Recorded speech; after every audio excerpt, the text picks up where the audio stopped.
Let's talk football to wrap it up here. Dustin, yesterday, Daniel Jeremiah, I think a friend of yours actually, put out his first mock draft, 1.0 for the upcoming season. And in that mock draft, he had an interesting selection for the Cleveland Browns. According to Daniel Jeremiah, with the 6th pick in the draft, he had the Browns taking David Bailey, the edge rusher out of Texas Tech, who he has as the top-ranked edge in the entire class. And then at 24, he had them taking Caden Proctor, the gigantic athletic offensive tackle out of Alabama. In this scenario, with the number 6 pick in the draft, if the Browns take a defensive player, particularly an edge, Dustin, your reaction would be what? I mean, I covered Bailey this year, and in preparing for that game and in watching the game and then watching the playoffs, like, he's one of the most disruptive players in college football. We already have the best pass rusher in the NFL. We've got a really good guy we drafted last year in the middle. I mean, if you spent more on the defensive line, would it be the best defensive line in football? Maybe.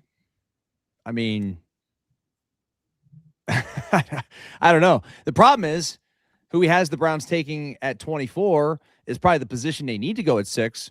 But I can't. You put David Bailey on this Browns team. It's hard to say no to really talented football players, because that guy's going to be a star in this league for a long time. And if he gets the chance to play with Myles Garrett, name a better bookend in the NFL. You can't. Bull, if they go defense at 6, an edge to put opposite of Myles Garrett, what say you? You can't do that. I'm somebody that almost always, except for quarterback, believes you take the best player available. There's such a differential between defense and offense. I guess if you felt like this guy was so good, so much better than anyone else, he's going to be an absolute superstar. And if it turns out to be true, I guess I could live with it. But Adam, can I interject for 1 second? Yeah. Just think about this for a minute. Yeah. Okay. You sort of have to, like, think about it from a perspective of, okay, the Browns are the ones that are making this pick. Yeah. You know, and so I'm with you. Like, they probably need a starting left tackle more than they need a secondary defensive end. Yeah. But I don't know that I trust them to find the best offensive tackle. Yeah, I don't know that I know, but I'm saying, yeah. I know David Bailey is going to be an all-pro. I'd go to the bank on that. I would rather them trade out of that spot. I just feel like, again, if he's just so much better than anybody else, I just think it's, and in the long run, you never know, right? Because, like, it's better to have another great defender than another bust offensive lineman or a wide receiver who's just mediocre. I get it. But, man, you draft a defensive player there, you better be 100% right. He better be the next superstar at the position.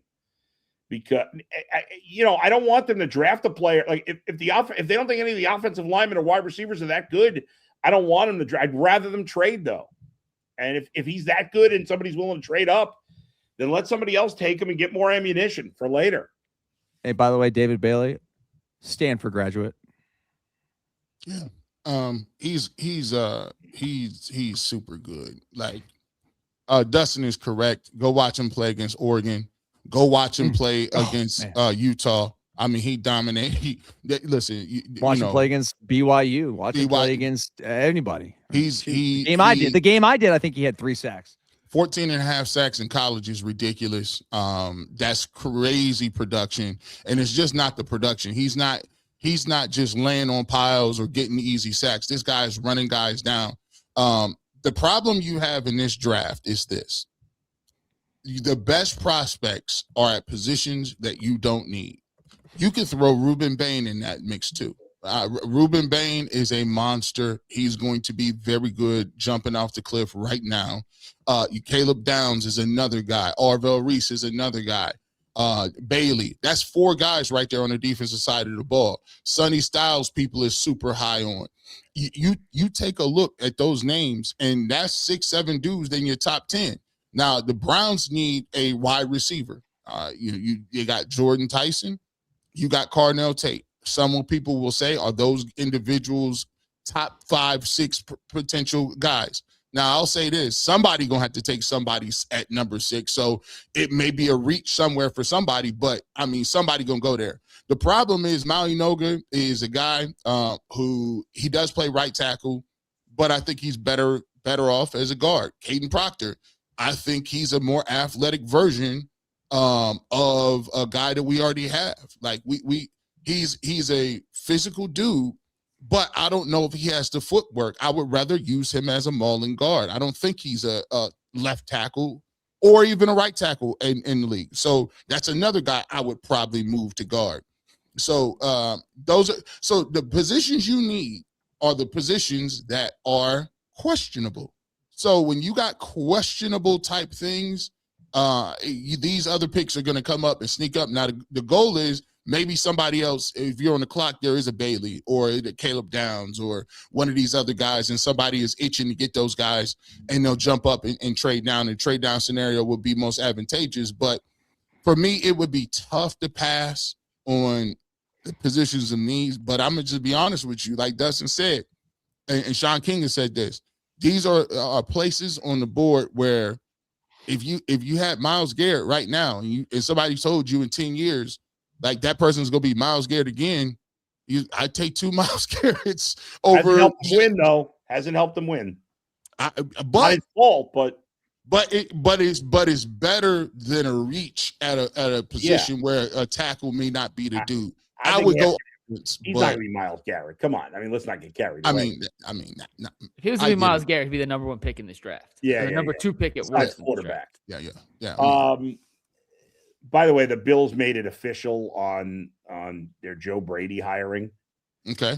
Did you hear also, Mike, did you hear Kevin Stefanski was just asked about Baker Mayfield in his press conference? I saw a tweet. I didn't see an answer yet, so we'll talk about that in a second. He took the high road. I'll read you the quote. He said, "I love rivalries. I would not get into any specifics of those type of things other than to say I have a ton of respect for Baker as a player and a person." As usual, Stefanski takes the high road. If the back to the mock draft thing real quick. Yeah. We just sat through a year where they traded back from 2 to 5, took Mason Graham, ignored the offense essentially completely, came into the season with no offensive line, the worst group of weapons in football. And G, to your point, it's hard to find elite weapons in free agency. It's hard. The best weapons very, very, very rarely hit free agency. If Jim Schwartz gets the job, you know he's a defensive-minded guy. And to your point earlier, David Bailey became connected to the Browns the same day and I don't think they have anything tied together. I'm just saying, I do not want to sit through another year of offensive football that looked like 2025. I don't. And part of it is the play calling, part of it's the coaching, part of it's the scheme, the philosophy. The other part of it's the players, right? Yeah. I don't know. Most of it's the players, Mike. Most of it's the players. Yeah. Most of it's the players. Yeah. I understand the board falls a certain way, and there's nobody you like at 6 who's a playmaker. You don't like any of the receiver. I just don't want to be in a scenario where we're sitting back up here and it came across bad to Mason Graham to find rookie season. But we were all deflated when they took Mason Graham because we were expecting a Travis Hunter. We were expecting something sexy, something exciting. The defensive line was already one of the best in football last year. Dustin's not wrong. Adding David Bailey to that mix. I mean, you're trying to win games 3-0. Gee, they can win games 3-0. That's not an exciting season. That's 18 weeks of 27 points total. It would drive me nuts. I would lose my mind, even if it might be the right pick. You know, you can't make decisions based on what's going to be fun to watch, first of all. That's just my opinion. No, I'm just saying that shouldn't be a factor at all. Now, you can, in theory, take a defensive player at 6, I guess, and then just spend the rest of the draft taking offensive players. It doesn't mean they can't. You're not going to be able to improve the entire offense in 1 year anyway. So I'll be open-minded to it. I think I'll be shocked if it happens. But if this guy's as good as you guys think he is, then I'll keep an open mind to it. Dustin, why are you so convinced he'll be that good? Because I feel like it's kind of based on whether it's him or Bain as the top edge. If you want to put Arvell Reese in that category, I guess you could put Arvell Reese in that category. But what about David Bailey do you think translates so well to the NFL? I mean, I sat in his coach's office and listened to him just wax poetic on the guy who he's been around for 6 months. Basically like this is the best defensive player he's ever seen in his life. Then I watched him. Then I talked to his defensive coordinator, who raved about how everything they do on defense is because of this guy. And they had one of the best defenses in the country. I just said he's a Stanford graduate. The guy's super smart. It's not easy to graduate from Stanford and certainly do it in the time he did to have eligibility remaining to then go get a big payday and play in the college football playoff on a really good team. Like, I don't know. I think that, like, when it comes to pass rushers, for the most part, those guys who are dominant in college typically end up having pretty solid NFL careers, as opposed to like an offensive lineman. I think it's tougher to identify who the best tackles are in this draft, as opposed to a guy who plays a position where it's pretty much all about like get off, speed, burst, leverage, and ability. Like, you see all those things, right? I mean, there's more measurables, more things to measure for that player to play as defensive end than an offensive tackle. And I just, with all those things being said, like I said, I'd be shocked if the guy doesn't play a decade plus and go to, be a multiple time All-Pro. Yeah. And the fact that you put him, speaking as a person who played defensive line, here's what y'all gonna notice. Watch the way Mason Graham come back. Mason Graham is going to spend most of his offseason with Myles Garrett and the strength and conditioning coordinator. Good point. And he's going to have a whole tool bag of stuff he ain't even had. You get a dude like this, whether it's him or Bain or like, these guys is going to come in and get with Myles Garrett, and he's going to give them the tool bag, and they're going to be working as a front. Like, dude, like, and it's crazy because that's the cheat code, and it's the enticing thing. It's like, you're never going to get double teamed. Ever when I don't care who you is. Like, you're never getting double teamed if you play for the Cleveland Browns because Myles Garrett is over there. So think about the level of ways you can eat, especially if you get with a guy and you guys are working. The problem is, McNuggets, you are correct. The Cleveland Browns are under a position that you have to have a competent offense.